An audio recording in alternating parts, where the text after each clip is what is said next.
Bonjour à tous, bienvenue sur ma chaîne YouTube, Alexandre Bontemps.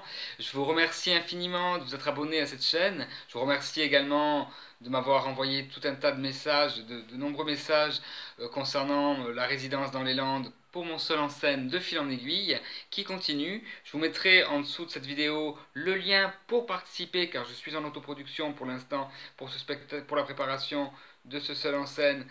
Donc je vous sollicite encore pour pouvoir m'aider à continuer de développer ce spectacle. Déjà, on a très bien avancé dans les Landes, donc je vous remercie infiniment pour votre aide et vos soutiens et encouragements. Aujourd'hui, j'avais envie, dès aujourd'hui d'ailleurs, je vais vous faire une série de vidéos pendant une semaine de lecture. J'avais envie de vous faire plaisir, vous remercier de vous être abonné. Et aujourd'hui, je vais parler de conversation. Je vais vous relire un livre, enfin pas en entier bien entendu, un extrait du livre de Guillaume Villemot, Le pouvoir des mots, oser les conversations, ou comment les nouveaux outils de communication peuvent devenir de véritables espaces de conversation. Durant mes séjours, différents séjours pendant ces vacances studieuses, notamment en Ariège dans les Landes, j'ai pu constater et observer la façon dont les gens pouvaient communiquer entre eux, la façon dont les gens pouvaient se saluer, dire bonjour, prendre des nouvelles. Et il y a vraiment une distinction, enfin des différences entre chaque région. En Ariège, j'ai pu apprécier la politesse, la gentillesse, la générosité des personnes. Dans les Landes, tout aussi sympathique bien entendu, mais avec une certaine réserve, plus froid, plus... Et en région parisienne, alors là carrément c'est glacial. Mais bon, quand je dis cela, bien entendu, ce ne sont pas des jugements, je ne critique pas, je constate.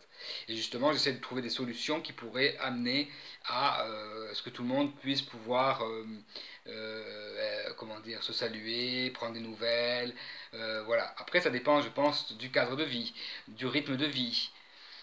Et puis de l'éducation également. Donc c'est tout un tas de paramètres qui rentrent en compte, mais voilà, mais malgré tout, je pense qu'on peut trouver à faire en sorte que tout le monde puisse se saluer. Donc aujourd'hui, je vais vous lire le chapitre 3 justement du livre de Guillaume Villemot qui dit que justement la conversation, qui pose la question de savoir la conversation est-elle partout la même?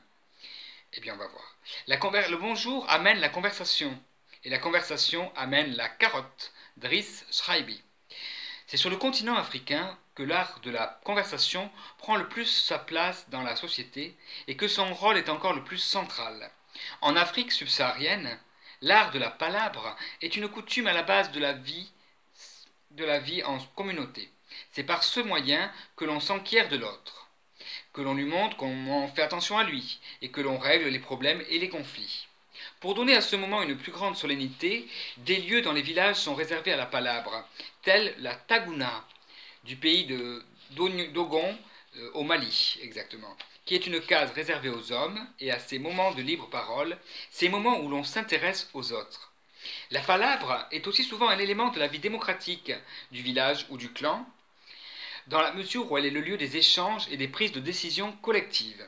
Certaines tribus africaines organisent une fois par an, autour d'un arbre à palabre justement, une journée où tout le monde a le droit de s'insulter, où tous les mots sont permis.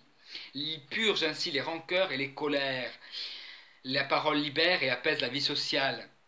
On retrouve ce même type de comportement dans le fonctionnement des tribus américaines où depuis toujours on s'assoit en cercle pour parler et échanger. Au Maroc, et dans les pays arabes, le temps de la conversation codifie les relations privées comme les relations professionnelles. Impossible de commencer une réunion sans avoir au préalable pris le temps de prendre des nouvelles de la famille de son interlocuteur. C'est à la fois la base de la politesse, mais aussi une façon de montrer son intérêt pour l'autre. C'est également une façon cruciale pour comprendre l'état d'esprit et la disposition de son interlocuteur.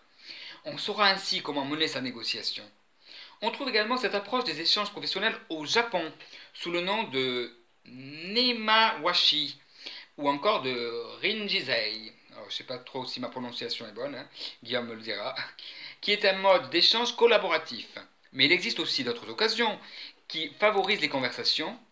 Il est certain que les tapas espagnols, qui sont les plats partagés, suscitent plus facilement des sujets de conversation qu'une blanquette que l'on pose sur la table.